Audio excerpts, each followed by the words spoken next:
This video is Ashes of Creation in 2023. What's happening by the Lazy Peon? Let's go ahead and watch this together. I want to get an update on what's going on with Ashes of Creation. Covering Ashes of Creation's monthly development updates, and in that time we've seen some really solid progress shown each month. Although I was definitely wrong about my prediction on Alpha 2 being announced sometime in Q1 2023. What a I shame. like to do these I would love to try it. videos roughly every 3 to 6 months to keep the average casual MMO fan up to date with the project. I feel like if I did it more frequently than that though, it'd become annoying to most people, since we still have no idea when this game will actually... I mean, it only comes annoying to the general audience. If you have a niche community who's obsessed with Ashes of Creation, you can make a video every day about it and they'd probably eat it up. Release. But now is a good time for a recap because we've seen some really cool stuff since my last vid. In this video we'll cover 5 months of Ashes updates, including the Cleric showcase, day and night cycle with constellations. Oh wow, that looks really good. The December year in review, the Alpha 2 tank archetype preview, the new UI and UI that looks really good process, too. as well as the story arc systems and Tower of Carfin preview. From man, I like that. I like that you can knock the grass down. That's really good. Call of Dragons is a massive here we go. new fantasy. Here we go. He's gonna make money. In development for more than 3 years, and now it's finally here. At its heart, Call of Dragons looks kind of is a fun. 4X strategy game with MMORPG elements that allow you to get A immersed teenage in me an or original 12-year-old me would fantasy love world this. I that's played full of Tribal Wars when I was personality and 14. charm. After all, this game is Tribal made by Wars the was same dope. team that created the incredibly popular RTS Rise of Kingdoms. Starting out, choose a faction: elves, humans, or orcs. Each one has their own strengths and weaknesses. Next, train epic behemoths to aid your alliance in battle, and deploy them as your secret weapon. Level up and build a roster of heroes with unique skills that complement each other to turn the tides of battle in an instant, and unleash artifact skills for an even bigger advantage. Call of Dragons. You know, it's kind of crazy how far mobile games have come. Remember, I'm back in my day, we had Flappy Birds, or whatever it was called, Angry Birds. And use flying units to sneak attack the enemy. Call of Dragons also has many different... I mean, that looks fun. People into RDS, I guess. ...to the test, including PvP, GvE, and GvG. PvE, Guild versus Enemy, Guild versus Guild. Dude, oh, here we go, Guild versus Guild. I had this friend, he played some mobile game that was like, I don't know, there were like wars between hundreds of people, and it was with real life money and stuff, and there were like all these, he would always tell me about, there were like oil tycoons in Saudi Arabia who were spending like millions of dollars on the game and stuff. It was crazy. They'd have these like month-long wars with politics and things and alliances, and it was nuts. Regions for truly massive battles. On top of that, the game also has classic 4X gameplay, where you can zoom in and out of a massive seamless world, as well as experience high-quality cinematic graphics and epic musical score. Alright, let's be real. 12-year-old us, for most of us, would think this is fun. In the description or scan the Just download for free on a mobile, like off mobile, yeah. Most of us enjoy it. COD now to get epic rewards. Download now.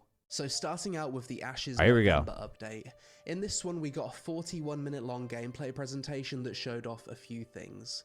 First off, Steven was... Dude, they always do this. They always do this. They have like, whenever it's female plate armor or whatever, and they have like the perfectly cupped like breast holder pieces. Is that real? I feel like that never ever happened in the history of man. I feel like if you needed space for breasts, you would just make like this shape that just sticks out and goes up that's convex. I think I've seen it because... like, it was actually really funny. I saw this before where I was like this medieval armor, and it's not what you would imagine. You know, from video games, they always make it look all like muscular looking and stuff. In reality, though, the reality is there are a ton of men ages, 20 through 40 who have like the giant belly and all that and whatever. And that's like normal for a lot of people. And so whenever you see medieval armor, there's actually a ton of it where they, just like how we have the boob holders here or whatever, there's the gut holder or whatever, right? There'd be like plate armor, and they'd have this like giant, space for your gut to be there in case you were, like 280 or something, or 240 or whatever, and you have that shape, you know what I mean? Like the middle, like the dad bod, right? The dad bod. And that was actually really common in armor. I saw it all the time. When I saw it, I was like, whoa, because I play too many video games. Video games don't have that. It's actually really funny. You should look it up sometime. Playing as a female Vec, and I believe this was the first time we've seen this race/gender combo in-game. The team basically show off the deer mounts for a bit, as well as a few nice aesthetics of the Riverlands biome. They travel to the top of the hill and give us our first look at the day-night cycle transition, as well as our first look at the multiple moons of Vera. Here I was impressed by how good the skybox looked as well as the that constellation. skybox looks really, really good. And also, day-night cycles, they're actually really easy nowadays, especially in Unreal Engine, but they're fun. I was playing it before. You can actually, with very little programming, you can actually make a light that revolves around the play space, and then you can have it where it's like, you could even make it so every day it's slowly shifting to the side until eventually you have it like winter where the sun's off on the horizon instead of being overhead, and the shadows are cast that way too and everything. You can do that, and it's actually really cool. I really want to do that in a game at some point if I ever get into game development more, if I ever have a budget. System, which I'd never actually heard of before this live stream. Basically, you can look up in the night sky at certain locations, and eventually different constellations will appear, which will have an impact on the game's narrative and certain abilities. That's really cool. So, like, are they gonna have it where it's like, oh, tonight there's the Griffin constellation in the sky, and that's my star sign, so now I'm empowered tonight? Like, that'd be really cool. Visually, I thought this looked really cool, and I like immersive features like this in games where you actually have to look around at your environment. After that, we got a showcase of the newly redesigned Cleric with its basic attacks and a few abilities, as the team fought their way through a graveyard. I thought the new Cleric looked... Oh, dude, look at that. Did you see that guy? Hold on. Let me take that back a little bit here. Watch this zombie. He just zooming, man. He just keeps going. But with only a few abilities displayed, there wasn't really anything that made me say to myself, yeah, I want to play as a Cleric in this game. It was cool to see how different classes have abilities that can synergize together though. In one example, the Warrior used Whirlwind to stagger enemies, then the Cleric used Chains of Restraint, which stuns enemies that are staggered. And that's really fun, but it's not like groundbreaking, but that is really cool. I think Diablo 4 is going to have mechanics like that too. And we've probably seen that since like Ultima Online or something even. But so it's not like, you know, reinventing the wheel. It's nothing crazy, but it is fun. And the combat does look really fun. I mean, it looks a little jank. They need to polish it a little bit, I think. But I think it's a nice hybrid between, you know, having a system like World of Warcraft, having a system like New World. It looks like a happy balance between the two. Eventually, the team got far enough into the graveyard that they were able to look up and identify a second constellation. Wait, how would that happen from going in the graveyard? Does he just mean that, like, while they were fighting, time had passed and the you know, planet had rotated to see new stars? Is that what he means? Overall, solid live stream. I liked the fog effect on the floor in the graveyard. Oh yeah, that looks good. See some progress with the Cleric. Yeah, that fog, actually, if that fog is performant and doesn't make your game lag like hell, that's awesome, man. That's like the power of Unreal, if so. And the constellation system is pretty cool. December's end of year live stream was a bit different. This one was a pre-recorded year in review style stream that basically went over all the... Wait a minute. Was a I can't help myself. Can I see? Is that Reddit? I can't tell if that's Reddit or not. It kind of looks like the icon. What have they been looking at? Oh, I want to see it. We can go back a few frames. Where it was the least blurry right here. Am I on maximum quality? Yeah, I'm on maximum quality. Darn, I really wanted to see what they were looking at. I guess I'm just so nosy. Oh, I just can't tell. That one kind of looks like Reddit, though. Style stream that basically went over all the progress that was... You imagine working in this environment. Imagine this. I mean, a lot of people watching, probably this is your job, but like, I don't know. That'd be a crazy thing to be in this space all day. Made in 2022, which was a hell of a lot of progress. In 2022, we saw the following. Okay.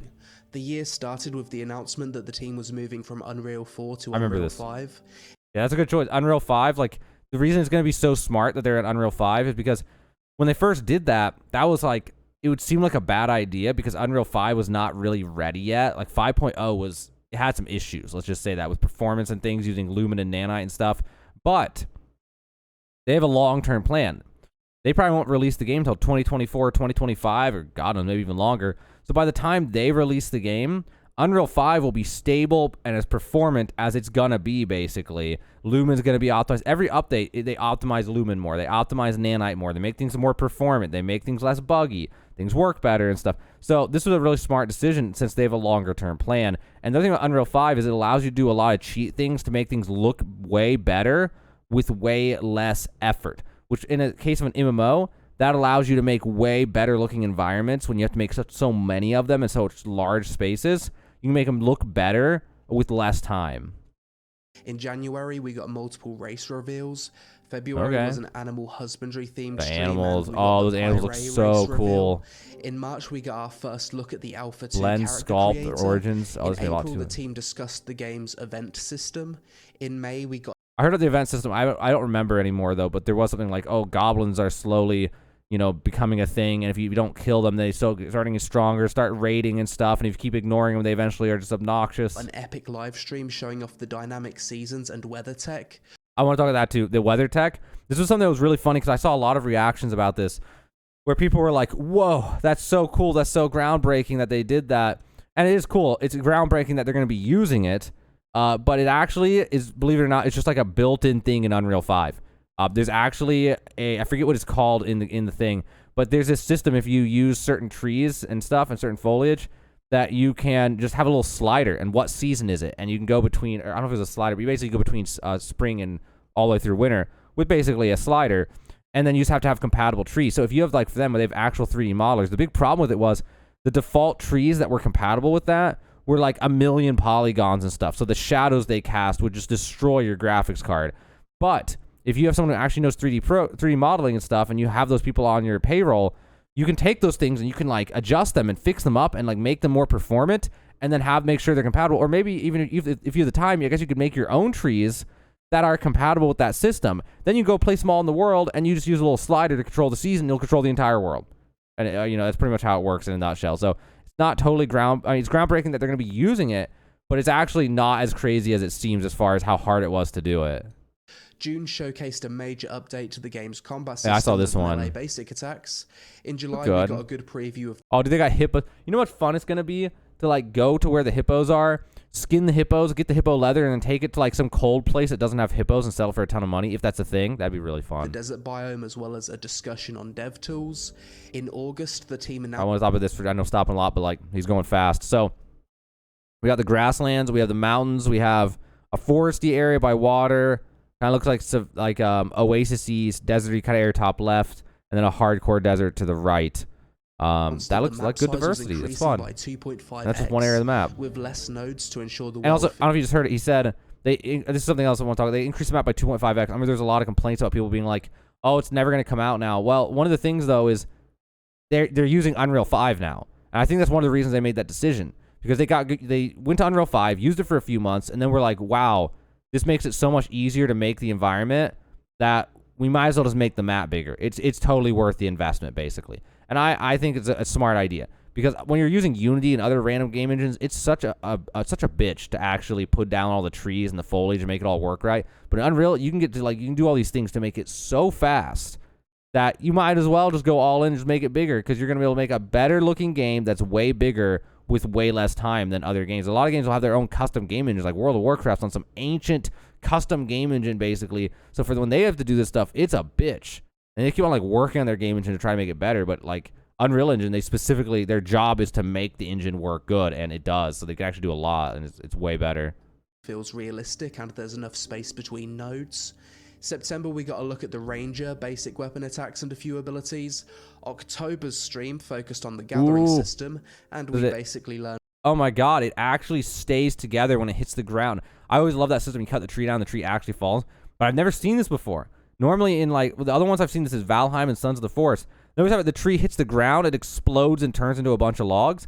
This one, the tree actually stayed together and like stayed buoyant and bounced and stuff. And I just wonder, I'm sure there's probably a video showing what happens next. But if you chop that thing up and stuff, that's actually really cool to have it go that extra step. That's really fun. Taking the best parts of New World's gathering. I'll have to check that out sometime. And I'll hear you just said checking out copying New World, basically, which I don't blame them. Like, that was the most fun part of New World. The most fun I had in New World. Just going out of town, we're sickling down some hemp. We're going to go grab some random herbs. We're going to get some earth spine and stuff. Go back, sell it. Put a buy order for some wood. We're going to get some wood. We're going to go transport it over to the swamp. I can't remember the name of it. We're going to go to Everfall. We're going to buy some iron ore because it's cheap at Everfall. We're going to go take it. Eventually, they made it all universal instead of that. But still, it was still very fun. Just gathering and selling and trading and crafting. Like, oh my god. There was the Cleric, Female Vec, Riverlands, and Constellations showcase that I've previously mentioned. So yeah, 2022 was a massive year of progress for this project, and the year in review live stream was certainly warranted. January 2023 was the Tank preview live stream. Okay. A 47-minute gameplay preview of a 4-man party once again fighting through the Riverlands. Yeah, I think it looks good. Combat looks good. The tank. He showed off a few abilities, including a charge, a forward cone AoE. I always love when games, I mean, it looks like they have this. games have the ability for you to just swing a weapon and anything that it touches, it actually hits. You can get like 5 enemies in front of you and hit them all at once. It looks like they have a combination of that with the World of Warcraft targeting system of clicking someone and hitting buttons, which seems like a nice compromise. I think it could be a lot of fun. A shout, a damage mitigation toggle ability, and a frontal cone dome ability. Most of the tank abilities shown were said to have some kind of threat generation, and it seems like managing threat will be a big aspect to tanking in Ashes. Yeah, with the number of abilities you have, I think there'd be enough meaningful combat that you'll probably have fun.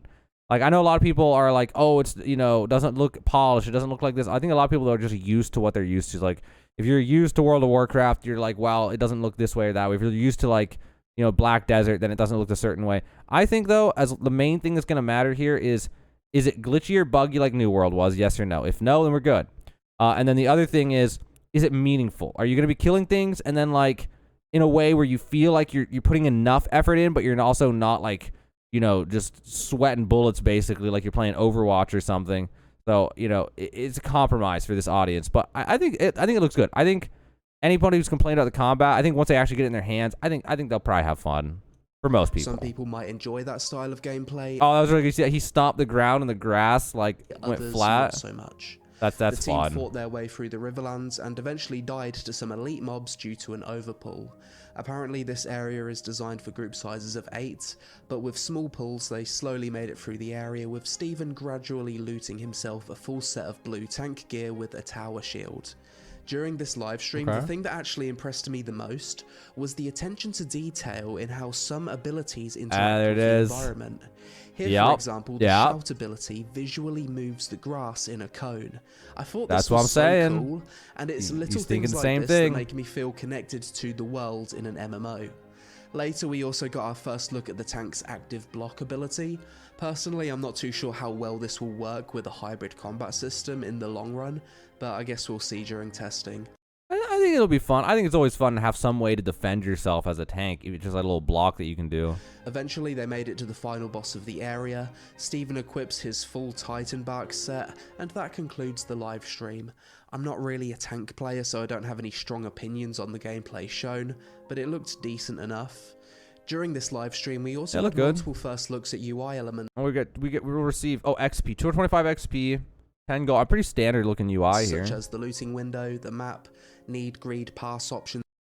Got our inventory over here. I like the materials are in a different tab and quest items. That's really nice. And it looks like there's no weight system. It looks like it's going to be an item slot system. So, I mean, it's fine one way or the other. It's all within reason. And then we got gold and silver. As well as the quest log. Overall, a solid live stream to start the year, although once again, the combat shown didn't really excite me too much, but that's probably due to not being a tank player. February 2023 was a showcase of the updated user interface. I'm excited about the combat. I don't know. I think the combat looked good.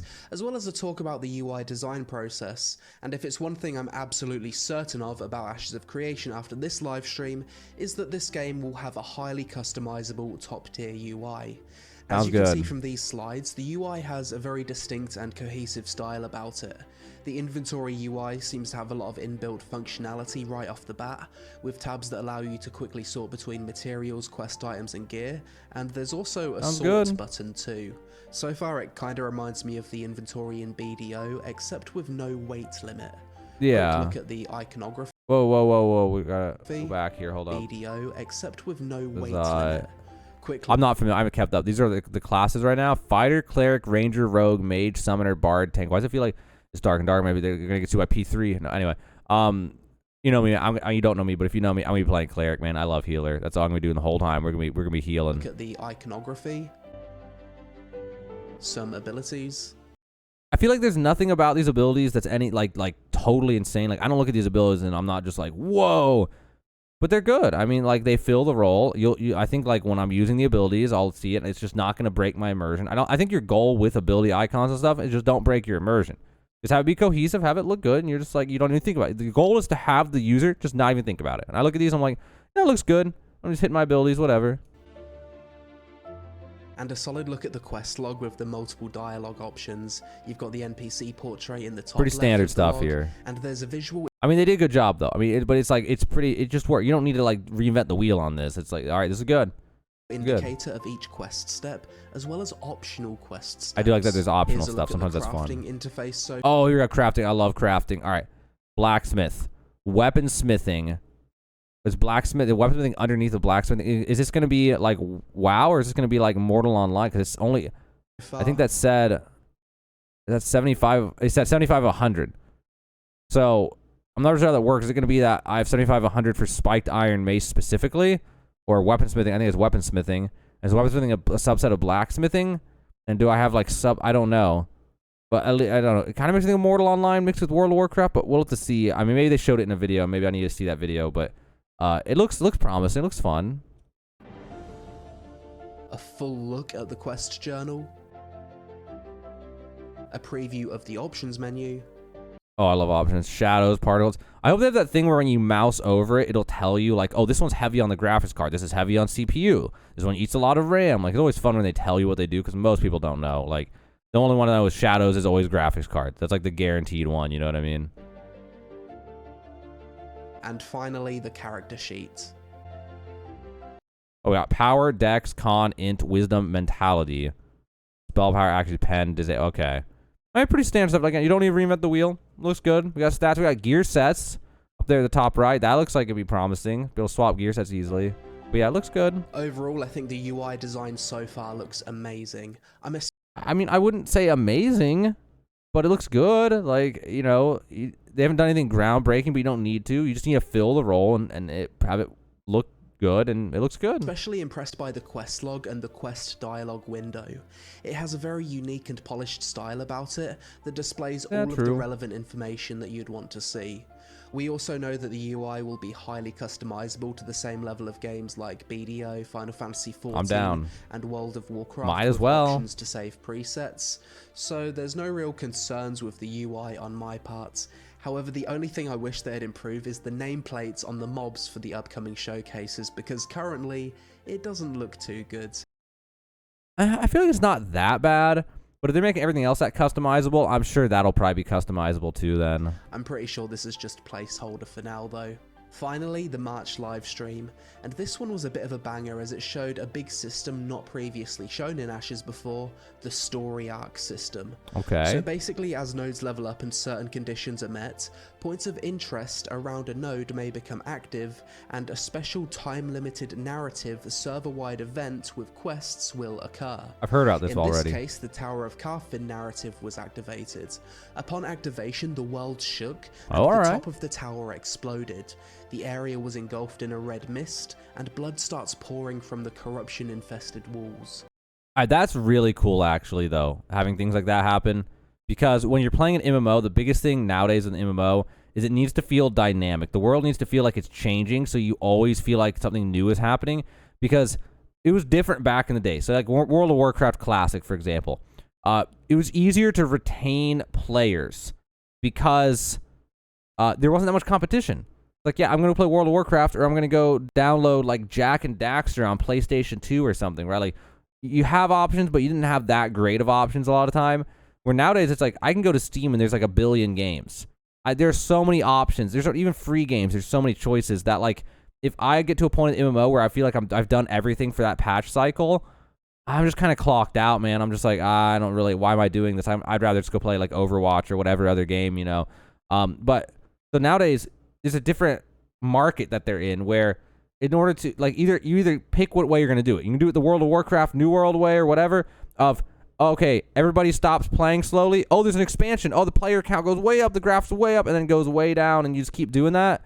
Or you go like this route where they're going to try to make the world dynamic, and then hopefully that'll retain players because they'll never feel like I don't know, they feel like they're seeing something new every time they play. So it always feels new. And as much as you can do that'll help player retention a lot. So that's going to be good. But also, I just think it'll be really fun, too. When story arcs like this come online, they spawn NPCs, affect the monsters in the world, and new pathways can open up. Here, for example, we can see a bridge becomes active, and you can actually see it moving. Really cool to see. Yeah, that's really, really cool. The team fight their way through some corrupted mobs to the entrance of the Tower of Carfin. We get a good look at the environment and go inside. Good. My first impression of this place when they first stepped inside the dungeon was just wow. Yeah, and again, this is what I was talking with Unreal Engine 5. where it's way less effort to make things look good. And when you're trying to make a world as big as an MMO is, that is where this game's going to really show off compared to other MMOs. Because a lot of other MMOs, like I said, they're making these terrible game engines and stuff. So it's so hard to make things look good that if they wanted to look this good, they'd have to have a team working on it for like, you know, a month straight. Where with Unreal Engine, you could probably have a team of like 10 people work on this place for like 2 weeks and it looks this good and you're done. You know what I mean? Like it's way easier. Like you might not even need that long for it to look this good with Unreal Engine. And with the scale that you need to work with for this MMO, like it's just gonna be really good. The choice of Unreal Engine 5 is really game changing for this. Like I'm actually excited for that. The lighting, the detail, it's gonna look so the good. scale of this place looks incredible. The blood dripping from the walls and the mist make it look super immersive. We also got our first look at treasure chests in Ashes. Is this like a treasure chest? That's a treasure chest. Whoa! Yeah, Mimic. I loved the animation on that Mimic. Yeah, I love that they did something that now that here we actually are reinventing the wheel. Instead of just a box that jumps around, it's actually like got legs and like, oh, this is a good iteration. Every game has a Mimic basically. This is a good iteration of it. Super cool. Overall, another really solid live stream, and I'm happy Steven has started recording this gameplay in 16:9 resolution rather than widescreen, as it looks a lot better on YouTube. But that's it for my quick recap on the past 5 months of Ashes of Creation live streams. In the next few months, we're apparently going to get a look at the new mage combat, as well as the giant Cyclops world boss. World boss, I'm down. World boss are super fun. As for a release date for Alpha 2, I'm not sure, but I wouldn't be surprised if we get a date for it within the next 6 months, as progress so far seems pretty good. I'm down, dude. I need to go like buy the $100 pass thing or whatever, it's supportive thing, so that I can have access to it. I keep putting it off, but I need to do it. Let me know in the comments below what you think about Ashes of Creation. Is this a game you're still cautiously optimistic about? And do you think we'll see Alpha 2 this year? If you enjoy my content and want to support my Ashes of Creation coverage, then use my referral code or click the link in the description to create an account, and maybe I'll be rewarded for it one day when the game eventually releases. Yeah, like 5 years later, get your money. Social media on screen, help us out with a like for the algorithm gods. All right, that was all right, so let me swap this back and go down here. That was Ashes of Creation 2023, What's Happening by the Lazy Peon. I think that's a great video. I'll link that in the description. Go ahead and give him a like, go sub to him and stuff. He makes great videos. But yeah, I think Ashes of Creation looks really good. Like, I don't know. I think it will probably be the best MMO of recent times if it comes out in a good state, polished. They polish the combat some more. If all these systems they're designing, if they actually work correctly, I just think that they have a nice twist on the genre that will make it fun and new for a lot of people. And I'm not sure what their plan is as far as, is it buy to play or is it going to be subscription? Whatever it is, I just know that on launch, especially with all this hype that's been built for it over the years, it's probably going to have like 1 to 3 million concurrent players on launch. Like it might break records. Like it might actually break records of like, you know, 2 million concurrent players on Steam or something on launch. Like it really could do something like that, assuming it's even going to be on Steam and not through its own player or something like that. But yeah, I think the combat, I've heard people complain about the combat. I think the combat looks good. They'll probably polish it a little bit more by launch of official launch. And I just think the hybrid system, it's a good balance, man. Like it's good having like, you know, like 7 to 10 abilities and then having a mix of targeting plus also skill-based abilities. I think it'll be fun. I don't explain it, but there's a good feel to it that felt a little nostalgic feeling as far as how you kill enemies and loot them and how that's the whole idea feels in this game. It's hard to explain, but I think it'll do good. I think based on that, it'll do pretty good. And I think the dynamic world system will do a lot for player retention. I think that's kind of the future of MMOs, is making the world dynamic, because if not, you just get stuck in the cycle of you make an expansion, and that's when everyone plays, and then everyone just quits. And it's like every MMO basically goes into the cycle. Not every MMO, but a lot of MMOs go in those cycles. But also, it's kind of a throwback. It's a variation, though, of a different system of like how can you retain players on an MMO. And there's different strategies. And one of them is like, you think of RuneScape, the never-ending stat grind, right? Like in order to get 99 of all your skills, it takes, I don't even know, like 7,000 hours or something just insane. So when you play, you feel like, you know, you're always working towards something. You don't get that point of like, I got all the gear from the raids. There's literally nothing left for me to do except just do arenas and PvP or something, and that's it. So this is like their own take on it. We'll make the world dynamic, and then you'll never get bored. And I think it's going to be really good. I actually cannot wait for this to come out someday, and you better bet whenever it does, I'm going to be playing the hell out of it. But yeah, so this was an update for Ashes of Creation 2023. I think it looks like it's going to be a good game, and I just think overall, I don't know, any negative criticism about this game, I think it's not super justified yet because they're not done yet. But I don't know. I think it's going to be a good game, guys. So I just want to give you guys an update. I wanted to watch this with you. So this has been an update by the Lazy Peon about Ashes of Creation in 2023.